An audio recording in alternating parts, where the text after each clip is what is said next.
पढ़ रहे थे, कौन से अध्याय तो मैं बता नहीं पाऊंगा आपको, लेकिन अभी आप कह रहे थे कि अब दास आपको बताएगा जब आप समझोगे। भगवान की उनकी वार्ता एक गोलमोल थी, लेकिन अब प्रमाणित करना पड़ेगा उन्होंने कौन से शब्द बोले थे। गीता अध्याय नंबर 8 के श्लोक नंबर 13 में श्रीमद् भगवद गीता जो आप पढ़ रहे थे उसमें लिखा है कि ओम इति एकाक्षरम ब्रह्म विहारण माम समरण ये परियाति तजन देहम सयाति परमाम गतिम। मुझ ब्रह्म का, गीता बोलने वाला कह रहा है, मुझ ब्रह्म का केवल एक ओम मंत्र है इति, यही बस, ये एक अक्षर है।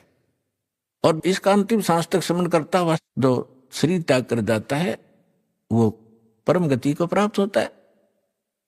अच्छा, एक बात और पूछूंगा मैं आपसे कि मैं साधना करूंगा, राम और कृष्ण की जो जाप बताएंगे गुरुजी वह करनी पड़ेगी, लेकिन क्या ये इस गीता में लिखे हैं?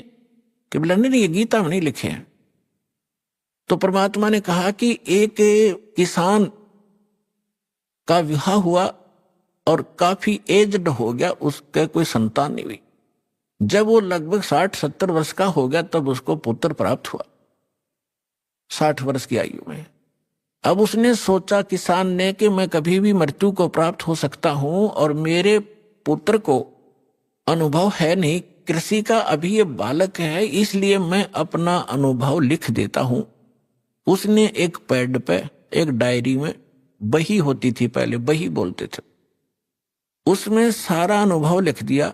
कौन सी क्रॉप, फसल कौन से सीजन में और कितनी बार जमीन को बहाकर संवार कर बोनी चाहिए, कितना उसमें प्रति बीघा बीज डालना चाहिए, कितने कितने समय पर उस पर पानी देना चाहिए, सिंचाई करनी चाहिए, कब उसमें खाद डालना चाहिए, और कैसी स्थिति होगी जब वो परिपक्व